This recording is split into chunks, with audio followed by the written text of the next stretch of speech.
नमस्कार साथियों, आज का हमारा टॉपिक है मृदा। चलिए स्टार्ट करते हैं।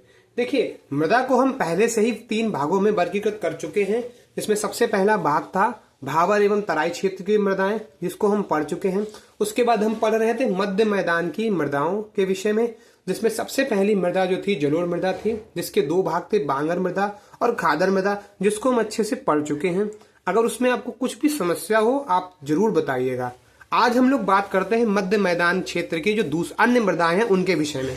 तो हम पढ़ेंगे मध्य मैदान की मृदाओं के विषय में, जिसमें हम लोग जलोढ़ मृदा पढ़ चुके हैं। जलोढ़ मृदा हम लोग पढ़ चुके हैं। उसके बाद आज हम लोग पढ़ेंगे लवणीय मृदा। देखिए, लवणीय मृदा के विषय में, अब देखिए लवणीय मृदा आपको लवण से समझ में आ रहा होगा। जो हिंदी वाले जो लड़के हैं या फिर हिंदी वाले जो बच्चे हैं वो समझ रहे होंगे कि लवण का मीन्स क्या होता है। लवण जनरली में हम लोग बोलते हैं नमक को, है ना। तो ये नमक कैसा होता है? क्षार। तो इसको क्षारीय मृदा भी बोलते हैं, क्षारीय मृदा भी बोला जाता है इसको। इसका निर्माण कैसे होता है? क्योंकि मैंने आपको पहले ही बताया था कि मध्य मैदान की मृदाएं लगभग जितनी भी बनेंगी वो जल से प्रभावित नहीं होंगी। क्यों? क्योंकि मध्य मैदान के क्षेत्र में नदियां जो होती हैं वो मैदानी भाग में प्रवेश करती हैं, उनका बहाव स्लो होता है, जिसके कारण उनके द्वारा बहाकर लाए गए अवशिष्ट जो होते हैं वो ठहरते हैं। तो जो भी प्रभावित कारक होंगे वो जल ही होंगे। तो लवणीय मृदा, जिसको क्षारीय मृदा भी बोला जाता है, इसका निर्माण कैसे होता है वो समझिए। देखिए, जब जल आता है नदियों के द्वारा और जब उस जल को पर्याप्त निकासी नहीं मिलती है, आप इस चीज को समझिए। निकासी का मतलब जब जल जो है जल एक ही जगह पर ठहर जाता है तब इस मिट्टी का निर्माण होता है। अब ठहरने के कारण इससे प्रभावित क्या होता है तो वो समझिए। जल जब ठहर जाता है तो उसमें सबसे ज्यादा समस्या होती है वो क्या होती है? तो जो सोडियम जिसको हम चलिए लिख ही देते हैं, सोडियम, कैल्शियम जिसको चूना बोलेंगे, कैल्शियम और मैग्नीशियम के जो लवण है ना, मैग्नीशियम के जो लवण हैं वो मृदा की ऊपरी सतह पर जमा हो जाते हैं और इस जमाव के कारण ही जमा हो जाते हैं और इस जमाव के कारण ही इस मृदा का निर्माण हो जाता है, जिसके कारण से इस पर कृषि करना लगभग संभव ही नहीं होता है। इस लवणीय मृदा को हम लोग क्या बोलते हैं? ऐसे क्षेत्र को हम लोग बोलेंगे क्या? ऐसे को हम लोग ऊसर क्षेत्र बोलते हैं, रेह बोलते हैं, है ना। आप इन चीजों को समझ रहे हैं, इनमें आपको कोई समस्या तो नहीं है ना। ऐसे क्षेत्रों को हम लोग कल्लर बोलते हैं। ये विभिन्न क्षेत्रों में इसके विभिन्न नाम है। जैसे अपने यहाँ जो हमारी बेल्ट है यूपी में, जो कानपुर, फर्रुखाबाद, हरदोई वाली बेल्ट है, वहां पर इसको ऊसर बोला जाता है। ये आपको सफेद चमकती हुई मिट्टी दिखाई पड़ती है, वो वही मिट्टी होती है लवणीय क्षारीय मिट्टी। निर्माण कैसे होता है आपने समझ लिया। जल एक ही जगह पर ठहर जाता है, जिसके कारण सोडियम, कैल्शियम और मैग्नीशियम के जो लवण होते हैं वो मृदा की ऊपरी सतह पर जम जाते हैं, जिसके कारण से इस पर कृषि करना लगभग असंभव हो जाता है। इसको ऊसर, रेह या कल्लर मिट्टी भी बोलते हैं। ये यूपी में कहाँ कहाँ पाई जाती है तो आप ये समझिए। देखिए, ये लगभग पूरी यूपी में पाई जाती है, ठीक है, लगभग पूरी यूपी में पाई जाती है और स्पेशली कहां पर? मिडिल यूपी में। अब मिडिल यूपी में क्या आता है? जैसे मैनपुरी हो गया, है ना, मैनपुरी हो गया, कन्नौज हो गया, है ना, हरदोई हो गया, है ना। आप इसे समझिए, कानपुर हो गया और इसी बेल्ट में उन्नाव हो गया। इसी बेल्ट में आप आगे बढ़ते चले जाइए मिडिल यूपी में, तो आपको ये लवणीय मृदा मिलती चली जाएगी। ये चीज आपको समझ में आई, इसमें आपको कोई समस्या तो नहीं। अगर अब हमें इस मृदा को सही करना है तो इस मृदा को सही करने का एकमात्र कारक सिर्फ एक ही है। आप हरी खाद का यूज करें, या जिप्सम, जिप्सम का यूज करें। हरी खाद के रूप में आपको ढेंचा, हमारी लोकल लैंग्वेज में इसको ढेंचा बोला जाता है, तो आपको ढेंचा यूज करना चाहिए। देखिए मैं आपको ये इसलिए बता रहा हूं क्योंकि अब यूपी ट्रिपल एससी के पेपरों में 20 नंबर की यूपीजी की कंपलसरी हो गई है, तो आपको ये चीज अच्छे से समझनी पड़ेगी कि हरी घास खाद के रूप में हम यूज क्या क्या कर सकते हैं। तो ढेंचा उगाया जा सकता है, उसके बाद जो घूरा होता है गोबर, उसको डाल के हम इस खेत को अच्छे से कर सकते हैं। उसके बाद जिप्सम का यूज कर सकते हैं, मोस्ट इंपॉर्टेंट है, आप इसको याद रखिएगा। लवणीय मृदा आपको मैंने समझा दी है, इसमें कैसे इसका निर्माण होता है मैंने आपको वो भी समझा दिया है। और अगर हम आप इस एक चीज मैं आपको और समझा दूं जो कि ठीक ठाक इंपॉर्टेंट है, जो है इस मृदा का पीएच जो होता है लगभग 8.5 के आसपास। ठीक, यहां तक लवणीय या क्षारीय, ऊसर, रे और कल्लर मृदा के विषय में जितनी भी चीजें हो सकती हैं मैंने आपको उनके विषय में समझा दिया। अब अच्छा एक चीज और समझ लीजिए, जब आप इसको हरी खाद और जिप्सम का यूज करके इस मृदा को उर्वरक क्षमता बढ़ा भी लेंगे, तो आप इस पर गेहूं या कपास जैसी फसलें नहीं कर सकते, इस पे आप मोटे अनाज ही उगा सकते हैं। एक चीज आप और समझिए, जो मोटे अनाज होते हैं आप इनको लगभग अच्छी मिट्टी पे तो उगाने की कोई मतलब ही नहीं है, ये बहुत ही ज्यादा ऐसी मिट्टी पे उगाए जाते हैं जहां पे जीवांशों की बहुत कमी होती है। ठीक है, तो जब आप लवणीय मृदा को अच्छा करेंगे तो इनमें जीवांशों की कमी होगी, तभी मोटे अनाज। तो मोटे अनाज ऐसे मरुस्थलीय मृदा जो मरुस्थलीय बोल रहा हूं, मरुस्थलीय भी, इसके बाद जितनी भी अच्छा जरूर मिट्टी के अतिरिक्त जितनी भी मृदाएं होंगी, सिर्फ काली मृदा को छोड़ दें तो वो सिर्फ मोटे अनाजों के लिए ही उपयुक्त भी हैं। आप इस चीज को ऐसे भी याद कर सकते हैं। बहरहाल लवणीय मृदा खत्म हो गई है, इसके बाद हम लोग पढ़ते हैं मरुस्थलीय मृदा के विषय में। तीसरी मृदा है मरुस्थलीय मृदा। अब देखिए मरुस्थलीय से आपको समझ में आ रहा होगा ये डेजर्ट वाली, तो मरुस्थलीय मृदा यूपी में डेजर्ट किस साइड पड़ेगा, यूपी के पश्चिमी क्षेत्र में पड़ेगा। तो ये जो मृदा है ये पश्चिमी यूपी में पाई जाएगी। पश्चिमी यूपी में स्पेशली कहां पर, मथुरा जैसी बेल्ट पर, मथुरा और आगरा में स्पेशली मैं आपको बता दे रहा हूं यहीं पे पाई जाती है। और इसका निर्माण क्या, ये मरुस्थल विस्तार के कारण होती है। मरुस्थल विस्तार इसका प्रमुख कारण होता है। इसमें कमी किन किन चीजों की होती है, ऑब्वियस सी बात है मरुस्थल है तो इसमें कमी किस चीज की होगी, जीवांशों की। जीवांश मैंने आपको बता दिए थे क्या होते हैं, इनका कैसे निर्माण होता है, तो जीवांशों की कमी होगी। दूसरा इसमें नाइट्रोजन की तो लगभग हर मृदा में कमी है, नाइट्रोजन की भी कमी होती है। बाकी पर्याप्त मात्रा में फास्फोरस होता है, वो आपको हर चीजें पता होंगी। आप इसमें थोड़ा सा एक्स्ट्रा दिमाग भी कतई ना लगाएं, जितना बता रहा हूं उतना समझिए। जीवांश को कमी होगी, नाइट्रोजन की कमी होगी, दो चीजें कंप्लीट हो गई। इसके बाद इसमें अगर अपर्दन की बात करें, अपर्दन मतलब होता है क्षरण, अपर्दन मतलब होता है कटाव। तो चूंकि ये मरुस्थलीय क्षेत्र है तो यहां पर वर्षा तो नहीं होगी, तो होगा क्या, होगी हवा, तो यहां पर वायु अपर्दन होता है। वायु के द्वारा मृदा का कटाव होता है। आंधी चल गई तो पता चला ये वाला टीला उड़कर यहां पहुंच गया। ठीक है, तो समझ में आ गई चीजें। तो आगरा और मथुरा किस प्रकार के अपर्दन से प्रभावित होंगे, आगरा और मथुरा वायु अपर्दन से प्रभावित होंगे। कंप्लीट मरुस्थलीय मृदा समझ में आ गई। यहां पर जीवांश नाइट्रोजन की कमी होगी। कृषि किस प्रकार की कर सकते हैं आप, मोटे अनाज,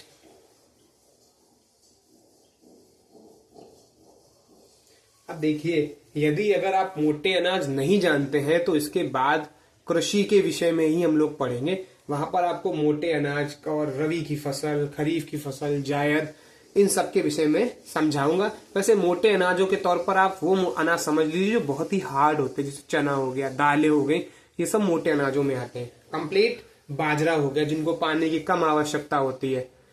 मरुस्थलीय मृदा समझ में आ गया। इसके बाद हम लोग पढ़ते हैं भूण मृदा। देखिए चौथी मृदा है भूण मृदा। देखिए भूण मृदा को मैं आपको पहले समझा चुका हूं, ये बलुआ मिट्टी होती है। बलुआ जो गंगा जी के किनारे पाई जाती है वो वाली बलुआ नहीं, पर हाँ वैसी ही बालू, ये बलुआ मिट्टी होती है पहली चीज। और ये बलुआ, इतनी बलुआ होती है, हवा चली, हवा चलते ही ये एक जगह पर डिपॉजिट हो गई और 10 से 20 फीट का टीला बना लिया। 10 से 20 फीट का टीला बना लिया और इस टीले को ही क्या बोला जाता है? भूण। इसी कारण से इस बलुई मिट्टी को क्या बोला जाता है? भूण मृदा। आपको ये समझ में आ गया कि इसको भूण मृदा क्यों बोला जाता है, एक चीज समझ में आ गई होगी। उसके बाद भूण मृदा के विषय में आप एक चीज और समझिए कि अगर इसमें हम लोग कृषि की बात करें तो इसमें कृषि जो जायद फसलें होती हैं, देखिए जायद भी नहीं, आप स्पेशली तरबूज याद रख लीजिए। जब हम लोग तरबूज खाते हैं, तरबूज हो गया, खीरा हो गया, इस प्रकार की ही चीजें की जाती हैं, वो भी तब जब ये घाट पर खुली हुई मिल जाए। ये चीज आपको समझ में आ गई तो भूण मृदा कंप्लीट हो गई। इसके बाद हम लोग बात करते हैं, देखिए भूण मृदा में आपको ये चीज समझनी चाहिए कि समझना पड़ेगा कि ये होती कैसी मृदा है और इसको भूण बोला क्यों गया है, बस इतना याद रखना है, इसके अतिरिक्त एक्स्ट्रा कुछ नहीं। उसके बाद हम लोग बात करते हैं इस जो मध्य मैदान की मृदाओं में अंतिम मृदा है जो कि है 5वीं, और कौन सी है? काली मृदा। काली, जिसको कपासी बोलते हैं, काली मृदा, जिसको कपासी मृदा भी बोलते हैं, जिसको करेल भी बोलते हैं, है ना? आपको इनमें कोई डाउट, कोई समस्या तो नहीं? ठीक। अब आप समझिए इसका निर्माण कैसे होता है। देखिए मृदा काली या फिर हम ही काले कैसे होते हैं, या कोई भी चीज काली जनरली कैसे होती है? या तो पेंट किया जाए या तो वो जल जाए, और जलेगी कैसे? ज्वालामुखी उद्भेदन से। ज्वालामुखी उद्भेदन। अब देखिए ज्वालामुखी उद्भेदन का मतलब क्या है? ये उद्भेदन का मतलब क्या है? उद्भेदन का मतलब है जब ज्वालामुखी फटी और उसका जो लावा होता है वो इस क्षेत्र में फैल गया। अब ये कोई आजकल की बात नहीं, ये तब की बात है जब भारत का जो प्रायद्वीपीय क्षेत्र है उसका निर्माण हो रहा था। ठीक है, ये तब की बात है, तब जब ये जो नीचे वाला क्षेत्र है हमारा प्रायद्वीपीय भारत है, ये बहकर आ रहा था और बहते टाइम कोई ज्वालामुखी का उद्भेदन हुआ और ये जो हमारा ये इंडिया है, तो वो इसका विस्तार जो है वो इस जगह पर ऐसे ऐसे फैला है ना, इस साइड से। तभी गुजरात वाली जो बेल्ट राज्य जो एमपी, महाराष्ट्र है, एमपी है, यहाँ पर ही काली मिट्टी नीचे भी मिलती, प्रायद्वीपीय भारत में भी काली मिट्टी मिलती है, तो वो इसी कारण से है। पर हम आपको यूपी के परिप्रेक्ष्य में समझाने के लिए आपको मैंने ये डायग्राम समझा दिया कि इसका विस्तार कैसे हुआ होगा। ये चीज आपको समझ में आ गई। ज्वालामुखी का उद्गार हुआ, जो लावा जो है वो ऐसे क्षेत्र में फैलता चला गया और काली मिट्टी का निर्माण हो गया। तो ये चीज समझ में आ गई। इसका निर्माण कैसे होता है? ज्वालामुखी उद्भेदन से। एक चीज समझ में आ गई। इसमें अधिकता किसकी पाई जाएगी? पहली चीज। दूसरी चीज में अधिकता किसकी पाई जाएगी? मैंने आपको पहले भी समझाया है, काली है तो जीवांश, तो जीवाश्मों की अधिकता पाई जाएगी, पहली चीज। उसके बाद इसको करेल, कपासी, ये तो मैंने आपको सारी समझाई दिया। इसको रेगुड़ भी बोलते हैं, ये चीज मैंने आपको समझाई दी। तीसरी चीज, इसमें आप कपास कर सकते हो, इसीलिए इसका नाम कपास मृदा पड़ा है। कृषि के लिए ठीक ठाक मृदा है, अच्छी मृदा है। अगर हम यूपी की बात करें तो यूपी के जो पश्चिमी क्षेत्र है, अब पश्चिमी में मैंने आपको आगरा और मथुरा तो कंप्लीट करा ही दिया है, तो बचा क्या? नीचे वाली जो बेल्ट है, ये जो यूपी का जो नीचे ऐसे ऐसे आता है ना, ये बुंदेलखंड, ये ऐसे, फिर ये ललितपुर आता है ना, ये ललितपुर, ये जालौन, महोबा, तो ये जो क्षेत्र है यहाँ पर आपको काली मृदा मिलेगी अच्छी खासी। नहीं, यहाँ नहीं, ये ललितपुर है, यहाँ पर आपको लाल मृदा प्रभावित मिलेगा, लेकिन ये जो क्षेत्र है यहाँ पर आपको काली मृदा अच्छी खासी मिलेगी। तो कहाँ कहाँ पे मिलेगी? पश्चिमी क्षेत्र और दूसरा बुंदेलखंड, ठीक, यहीं पे आपको काली मृदा का क्षेत्र मिलेगा। आपको मध्य मैदान की जो मृदाएं हैं उनके विषय में मैंने आपको लगभग चीजें बता दी हैं। इसमें आपको कोई डाउट तो नहीं, कोई समस्या नहीं होनी चाहिए। अगर कुछ है भी तो आप पहले से इसको दो बार पढ़िए, क्वेश्चंस करिए। यदि क्वेश्चंस ना हो तब जरूर बताइएगा कि कहाँ पर क्या मिस्टेक हुई है, क्या छूट गया है। मध्य मैदान की मृदाएं कंप्लीट हो गई हैं। अब हम लोग पढ़ेंगे लास्ट जो मृदाएं हैं, पठारीय मृदाएं या फिर बुंदेलखंडी मृदाएं, इनके विषय में हम लोग पढ़ेंगे।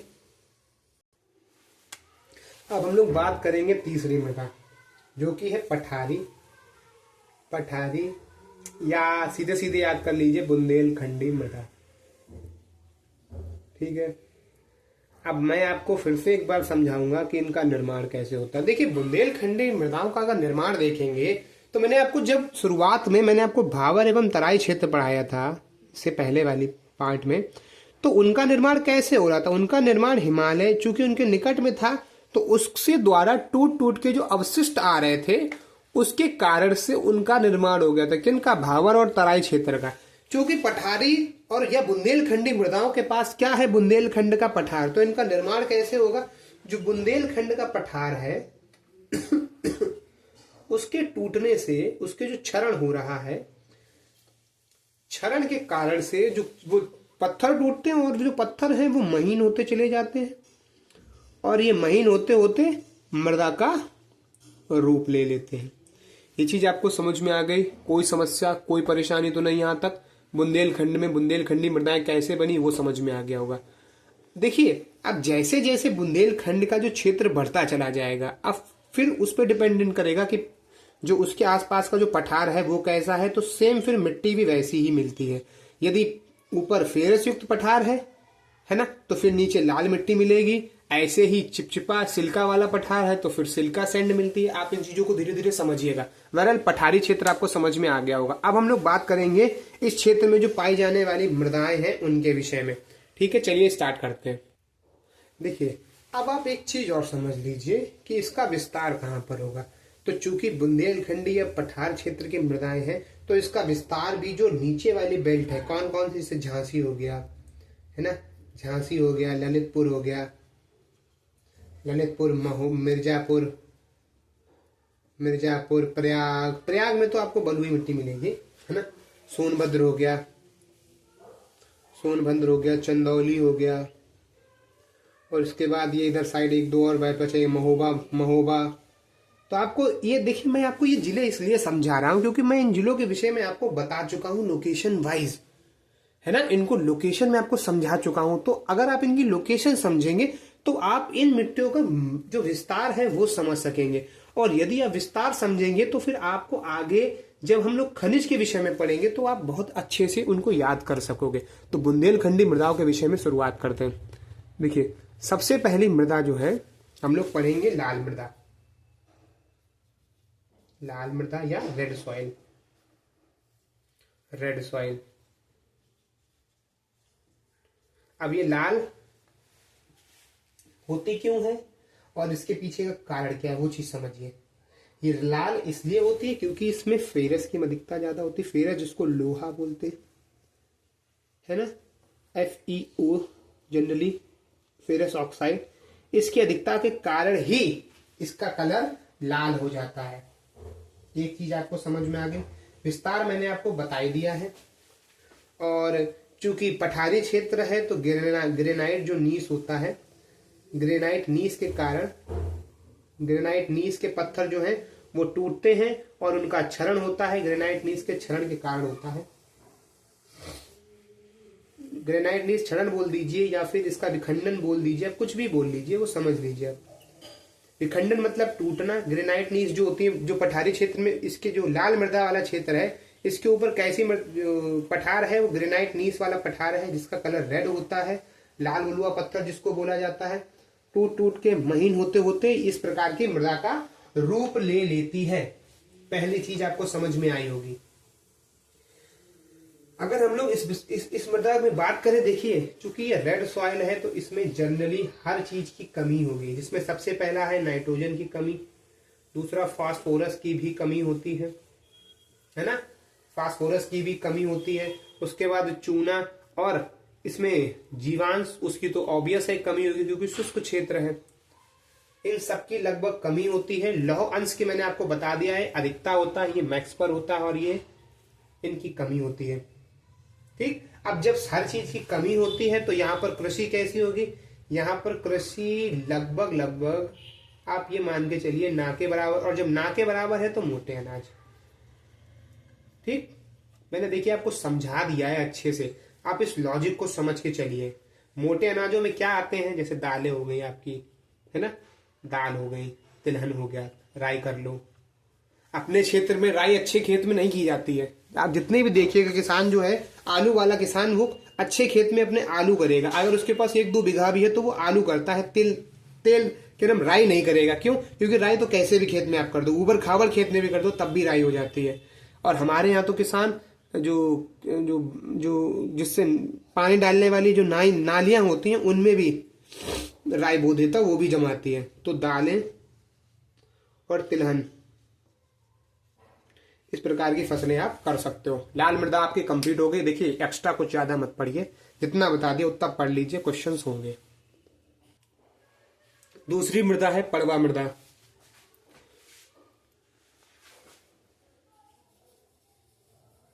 मृदा देखिए, पड़वा मृदा देखिए, आप लगभग हर व्यक्ति इससे परिचित होगा। हम लोगों के क्षेत्र में इसको पड़वा बोला जाता है, पड़ुआ, है ना। तो ये वही मृदा है। ये हमीरपुर और महोबा के आसपास के क्षेत्र में इसको पाया जाता है। देखिए हमीरपुर और महोबा ये इंपॉर्टेंट है, आप इनको याद रखिएगा। स्पेशली ये बीहड़ों में पाई जाती है। जो बीहड़ होते हैं, बीहड़ क्षेत्र हैं, ये बीहड़ों में पाई जाती है। 2 चीजें कंप्लीट हो गई। इसका जो रंग होता है वो हल्का लाल भूरा होता है। आप इन चीजों को मतलब देखिए समझिए आप, है ना, ज्यादा एक्स्ट्रा बुद्धि नहीं लगानी है। ये पाई कहाँ पे जाती है? ये यमुना जो है, यमुना जी है, यमुना जी के तटीय क्षेत्रों में ये पाई जाती है। जब अभी आप नदियों के विषय में पढ़ेंगे तो आप ये चीज समझेंगे कि ये हमीरपुर और महोबा में ही क्यों पाई जा रही है, तब आप इस चीज को समझेंगे। यमुना के तटीय क्षेत्रों में, ठीक है, तब आपको ये चीज याद, तब मैं आपसे फिर से पूछूंगा कि यहाँ पे किस प्रकार की मृदाएं पाई जाएंगी। तो यमुना के तटीय क्षेत्रों में ये नदी जो मिट्टी है वो पाई जाती है। उसके बाद अगर हम लोग इनमें पोषक तत्वों की बात करें तो इसमें पोषक तत्व, शुष्क क्षेत्र है तो सबसे पहली कमी किसकी होगी? जैव तत्वों की। जैव तत्व मतलब जीवांश, पहली कमी जैव तत्वों की होगी, ठीक एक। उसके बाद दूसरी कमी किसकी होगी? सेम चीज नाइट्रोजन वगैरह, इन सबकी लगभग कमी मिलती चली जाएगी आपको। और इसमें कृषि आप कैसी कर सकते हो? कृषि फिर एक बार मोटे अनाज, दलहन तिलहन ज्वार कर लो, है ना। आप इन चीजों को समझिए, मोटे अनाज, उसके बाद दालें कर लो, तिल कर लो। अच्छा, इसमें जो पड़वा मृदा है इसमें आप यहां से इसमें मक्का वगैरह भी कर सकते हो। मतलब जो खरीफ की फसलें हैं उनको भी कुछ कुछ कर सकते हो, पर होती नहीं है। स्पेशली आप मोटे अनाज ही याद रखो, ठीक है। तो आपको पड़वा मृदा समझ में आ गई। कहां पर पाई जाती है? हमीरपुर और महोबा वाली बेल्ट में, यमुना के तटीय क्षेत्रों में मिलती है। जैव तत्वों की कमी होती है, नाइट्रोजन फॉस्फोरस इन सब की कमी होती है। ये बीहड़ों के क्षेत्र में जनरली पाई जाती है। और कृषि इसमें होती है मोटे अनाज। दूसरे प्रकार की मृदा आपको कंप्लीट हुई, इनमें कोई डाउट, कोई समस्या तो नहीं, ठीक है। अब हम लोग बात करेंगे तीसरी मृदा है जो कि है माण मृदा, उसके विषय में समझते हैं। देखिए तीसरी मृदा है जो कि है मार या माण मृदा। अब ये माण या माण मृदा कैसी होती है वो चीज समझिए। ये मृदा जो है इसका विस्तार लगभग यूपी के, देखिए यूपी, पश्चिमी यूपी में इसका कम है। जो झांसी के ऊपर ये इटावा वाला है ना, इटावा औरैया, ये इटावा औरैया में जनरली पाई जाती है ना। आप इन चीजों को समझिएगा। औरैया वाली बेल्ट पे इसको पाया जाता है। एक चीज कंप्लीट हुई। उसके बाद दूसरी, ये मृदा जो होती है ये चिपचिपी होती है, गोंद जैसे। देखिए देखिए काली मृदा आपने समझी, काली मृदा जो होती है ना वो चिपचिपी नहीं होती है ना, वो दलदली टाइप की होती है। लेकिन ये जो मृदा, इसमें पानी मिलता है तो ये चिपचिपी हो जाती है। चिपचिपी कैसी? गोंद की तरह। और जब गोंद की तरह हो जाती है इसीलिए इसको माड़ बोलता है। हम लोग बोलते हैं ना कि मार दूं आटा। जो कन्नौज फर्रुखाबाद वाली बेल्ट है ना, वहां पर किसी भी चीज को मारा जाता है, मतलब गूथा जाता है। तो ये जब पानी पड़ता है इस मृदा में तो वो गुथ जाती है गोंद की तरह, ठीक है। गुथने का कारण क्या है? इस मृदा में सिलिका पाया जाता है, सिलिका पाया जाता है। और क्या पाया जाता है? इसमें आयरन पाया जाता है। और तीसरा, इसमें एल्यूमिनियम भी पाया जाता है। देखिए एल्यूमिनियम का मतलब आप इससे एल्यूमिनियम एक्सट्रैक्ट नहीं कर सकते हो, पर मृदा में मिलती हैं आपको ये चीजें। मैक्सिमम सिलिका, बाकी आयरन और एल्यूमिनियम लगभग लगभग बराबर बराबर। ठीक है, 3 चीजें कंप्लीट हो गई है ना। और चौथी चीज, आप एक चीज और समझ लीजिए कि जो माड़ या माड़ मृदा होती है, इसमें नमी ना के बराबर होती है, नमी ना के बराबर है। तो इसमें कमी ऑब्वियस, फिर से सेम चीजें हैं सारी। किस किस चीजों की कमी होगी वो आप समझ गए होंगे, मैं आपको नहीं बताऊंगा अब इसमें। माड़ या माड़ मृदा आपको समझ में आ गया। आप इस चीज को जरूर याद रखिएगा, सिलिका, आयरन और एल्यूमिनियम की अधिकता होती है इसमें, या एल्यूमिनियम, सिलिका और आयरन इसमें पाए जाते हैं।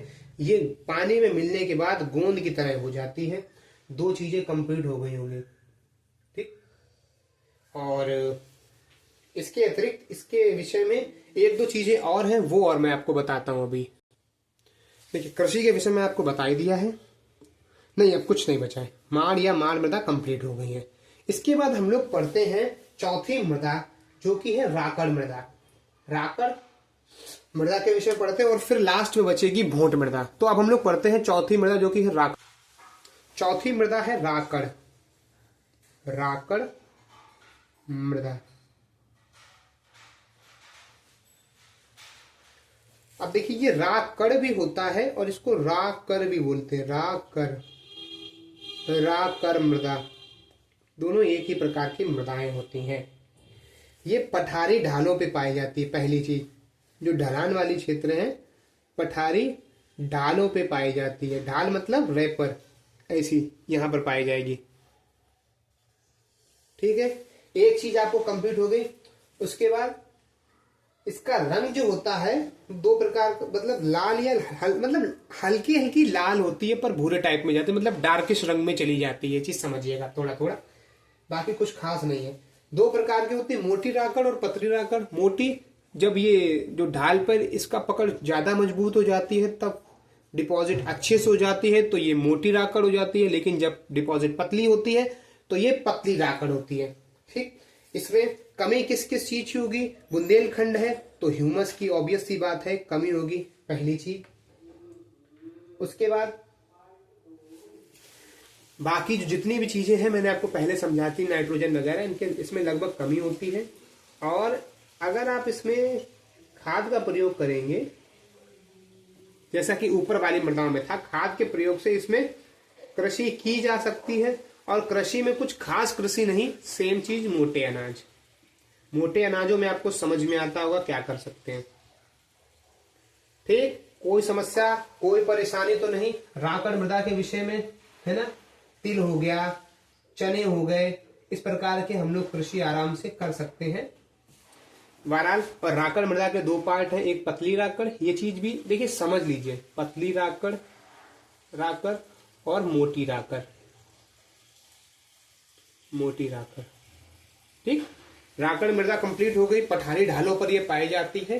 ह्यूमस की कमी खास से हम इसमें मोटे अनाज पा सकते हैं। इसमें इंपॉर्टेंट अभी सिर्फ लोकेशन है। जो पठारी जो बुंदेलखंडी मृदाएं हैं जितनी भी, उनमें आपको लोकेशन अच्छे से समझनी चाहिए। अगर आप लोकेशन समझ के चलोगे, क्योंकि लोकेशन ही आपसे पूछी जाएगी, बाकी चीजें कॉमन है ना इसमें, तो आप लोकेशन को अच्छे से समझिएगा। लास्ट मृदा है भोंट मृदा, उसके विषय में पढ़ते हो, ये मृदा वाला टॉपिक कंप्लीट हो जाएगा। 5वीं मृदा है भोंट मृदा। अब देखिए भोंट मृदा जो होती है, ये जो विंध्याचल पर्वत है, विंध्याचल पर्वत है, ये विंध्य क्षेत्र है। विंध्याचल पर्वत या विंध्य क्षेत्र में ये पाई जाती है। निर्माण कैसे होता है? विंध्याचल पर्वत से, विंध्याचल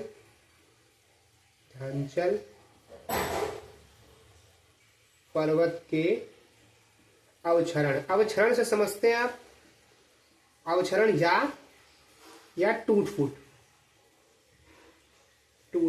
के कारण भोंट मृदा का निर्माण होता है। तो भोंट मृदा का निर्माण किससे होता है? विंध्याचल पर्वत से, विंध्य क्षेत्र में पाई जाती है। 1-2 चीजें कंप्लीट हो गई। इसका भी रंग हल्का लाल होता है ना। इसके अतिरिक्त इसमें मोटे अनाज अच्छे से उगाए जा सकते हैं, मोटे अनाज अच्छे से उगाए जा सकते हैं। इसके अतिरिक्त इसमें आप खास कुछ देखिए ये जो बुंदेलखंड की जितनी भी मृदाएं हैं, इनमें आप शुष्क खेती ही कर पाओगे, है ना। कुछ खास आप कृषियां नहीं कर सकते हो। शुष्क कृषि का मतलब जहां पर पानी की कम यूज हो ना, चाहे ये भोट हो, राकड़ हो, है ना, इससे पहले वाली पड़वा मृदा हो, लाल मृदा हो, इनमें आप ये कहिए कि प्रॉपर कृषि कर लें तो वो नहीं पॉसिबल है। आप इनमें मोटे अनाज ही उगा सकते हो। भोट मृदा, आपको क्षेत्र समझ में आ गया कि इसका क्षेत्र क्या है, ये चीज समझ में आ गया। कोई समस्या, कोई परेशानी तो नहीं, ठीक। अब हम इसके विषय में मृदा का एक और टॉपिक पढ़ते हैं, अपर्दन। अपर्दन यूपी में 2 प्रकार से होता है। एक जलीय अपर्दन, जलीय अपर्दन में सबसे ज्यादा फेमस है अवनालिका अपर्दन। जलीय अपर्दन, अपर्दन 2 प्रकार का, एक जलीय और एक वायु। तो जलीय अपर्दन का सब देखिए, जलीय अपर्दन 5 प्रकार से होता है, लेकिन यूपी में सबसे ज्यादा फेमस है अवनालिका अपर्दन। अवनालिका अपर्दन क्या होता है? अवनालिका अपर्दन जब नदी बहती है और नदी अपना बार बार मार्ग परिवर्तित करती है, और मार्ग परिवर्तन के कारण ये क्षेत्र में बड़ा बड़ा कटान करती है, और जब बड़ा बड़ा कटान होता है तो बहुत गहरी गहरी घाटियां सी बन जाती हैं नदी में। तो ये क्या, ये नालियों के रूप में बहुत सारी नालियां बन जाती हैं, बहुत बड़ी बड़ी। किसके कारण? नदियों के मार्ग बदलने के कारण, जो उससे कटान होता है उसके कारण से बड़ी बड़ी नालियां बन जाती हैं। और ये चूंकि नालियां अपर्दन के कारण होती हैं, क्षरण के कारण होती हैं, कटाव के कारण होती हैं, इसलिए इसको अवनालिका अपर्दन बोलते हैं। यूपी में जलीय अपर्दन की सबसे प्रमुख नदी है चंबल नदी, पहली चीज। और प्रभावित जिला जो है किससे प्रभावित? जलीय अपर्दन से प्रभावित जिला है वो इटावा है, ठीक। जलीय अपर्दन का अवनालिका अपर्दन कंप्लीट हो गया। इसके बाद एक अपर्दन और होता है जिसको परत अपर्दन बोलते हैं। परत अपर्दन भी ये जल से ही होता है। इसको किसान की मौत बोला जाता है, किसान की मौत बोला जाता है। देखिए ये बहुत इंपॉर्टेंट है टॉपिक से। ये किसान की मौत क्यों बोला जाता है? इसमें जो नदी है वो धीरे धीरे जो हमारी जो कृषि योग्य खेती है उसके ऊपर धीरे धीरे बहती चली जाती है, और ये बहने के कारण क्या करती है, ये अपने अवशिष्टों को डिपॉजिट ना करके इस खेत की ही मिट्टी को अपने साथ ले जाना प्रारंभ कर देती है। जिससे क्या होता है, जिससे खेत की जो ऊपरी परत जो है, उपजाऊ मिट्टी है, वो परत दर परत बहती चली जाती है, और खेत में क्या बचता है? अनुपजाऊ मिट्टी, जिसके कारण वो खेत कृषि योग्य नहीं रहता है। और फिर क्या होता है, आप सब अच्छे से परिचित है। तो परत अपर्दन आपको समझ में आ गया होगा। जलीय अपर्दन के मैंने आपको 2 अपर्दन समझा दिए हैं, इतने ही इंपॉर्टेंट है, ठीक। इसके बाद हम लोग आपको वायु अपर्दन के विषय में मैं आपको समझा ही चुका हूं कि वायु अपर्दन से प्रभावित कारक कौन कौन से हैं। वायु अपर्दन मैंने आपको जिले भी पहले ही समझा दिए, आगरा और मथुरा।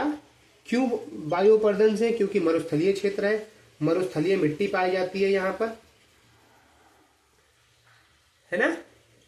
तो आपको ये चीज समझ में आ गई। मरुस्थलीय मिट्टी के विषय में आपको समझा ही चुका हूँ। वायु अपर्दन कैसे होगा वो भी मैं आपको समझा चुका हूँ। अतिशुष्क मिट्टी होती है, हवा चली, यहाँ का टीरा यहाँ पहुंच गया, ठीक। तो ये टीरा यहाँ पे पहुंच गया, मतलब ये अपर्दित होकर यहाँ पे पहुंच गया, काम खत्म। आपको मृदा के विषय में जितनी भी चीजें हो सकती थी मैक्सिमम, वो मैं आपको समझा चुका हूं। यदि कुछ बचा हो या छूट गया हो, वो आपको तभी पता चलेगा जब आप क्वेश्चंस लगाएंगे। आप क्वेश्चंस लगाइए, कुछ छूट गया हो, कुछ मिस हो गया हो, या मैंने कुछ गलत बताया हो, जरूर बताइएगा। पढ़ते रहिए। तब तक के लिए धन्यवाद।